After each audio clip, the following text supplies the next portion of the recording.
இன்றைக்கி நம்ம அரைக்கீரை கடைசல் பருப்பில் போட்டு எப்படி கடையிறதுன்னு பார்த்துடலாங்க.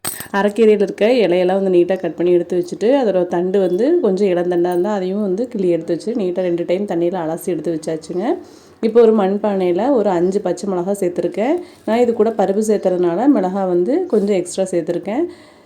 இப்போ பருப்பு கடையிலுக்கு தேவையான உப்பும் சேர்த்தாச்சு. சின்ன வெங்காயம் பார்த்திங்கன்னா ஒரு 5-6 எண்ணம் லைட்டாக ஒரு தட்டு தட்டி உள்ளே போட்டாச்சுங்க.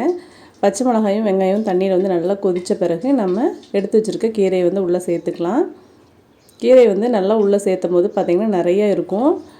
நல்லா வெந்து வரும்போது கீரை வந்து ரொம்ப கம்மியாக இருக்கிற மாதிரி இருக்கும். இதுக்கு வந்து நான் பருப்பு வந்து இந்த அரைக்கீரை பருப்பு கடையிலுக்கு பார்த்திங்கன்னா பருப்பு ஒரு 1/2 டம்ளர் சேர்த்து நல்லா வேக வச்சு கடைஞ்சி எடுத்து வச்சுருக்கேன்.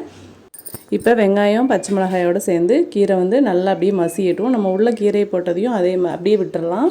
ஒரு 2 நிமிஷம் கழிச்சிட்டு மறுபடியும் அந்த கீரையை அப்படியே திருப்பி விட்டோம்னா மேலே இருக்க கீரையும் நல்லா வெந்துடும். கீரை வந்து பார்த்திங்கன்னா ஒரு 2 நிமிஷத்துலேயே நல்லா வெந்துடும். இப்போ கீரை ஓரளவுக்கு நல்லா மசிஞ்ச பிறகு நம்ம எடுத்து வச்சுருக்க பருப்பை வந்து அதில் சேர்த்துக்கலாம்.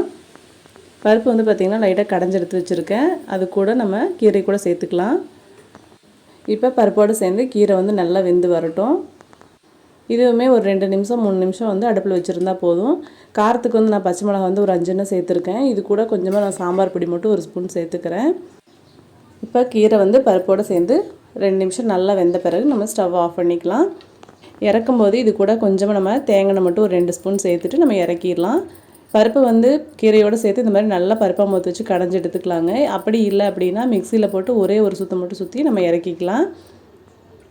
இப்போ ஒரு அருமையான பருப்பு கீரை கடைசல் நமக்கு ரெடி ஆயிருச்சு.